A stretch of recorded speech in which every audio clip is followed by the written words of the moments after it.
If you want to understand the conditions of people with disabilities, specifically in the Gaza Strip, you need a great deal of imagination. Why? Because it's hard to believe that these conditions could exist anywhere on Earth.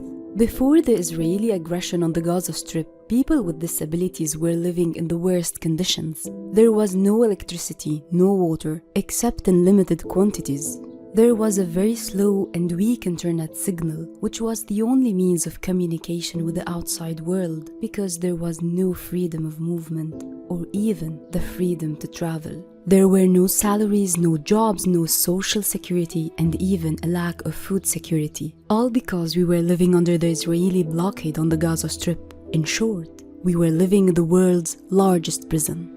During the recent Israeli aggression on the Gaza Strip, which began on October 7, 2023, the large prison where Gazans and people with disabilities lived turned into a very small and suffocating cell. It became a cell filled with fear, terror, killing and destruction, filled with hunger and oppression. Imagine living in a safe and stable home with your family, and suddenly a missile or explosive barrel falls on your house. If you have a visual impairment, you will hear screams around you. You will hear people calling for help. But unfortunately, you won't be able to move because you can't see what's happening around you. If you have a mobility impairment, you will see what's happening around you. But unfortunately, you won't be able to move or navigate. If you have hearing or speech impairments and you are under the rubble while people outside are calling for help, you won't be able to communicate with them, because you can't hear them or speak with them.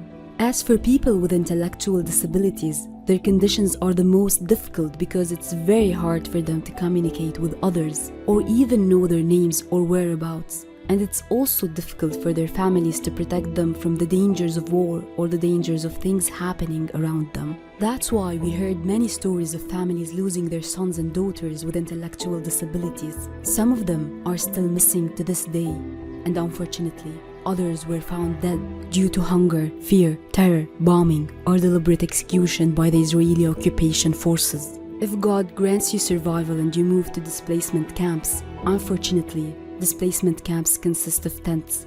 Tents without electricity, water, or internet, without nutrition, without the minimum necessities of dignified human life. If you have a mobility impairment and want to go to the toilet, it's basically a small hole in the ground surrounded by zinc sheets, plastic pieces, or fabric. How will you use this toilet? If you have a mobility impairment and want to move between the tent and the toilet, or between the tent and another tent, you will need another person with you. Why? Because the place is full of holes caused by missiles.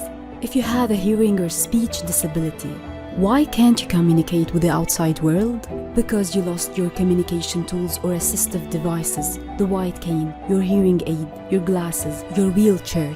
Even the institutions that offer support are so limited in the Gaza Strip that they cannot provide much service. Why?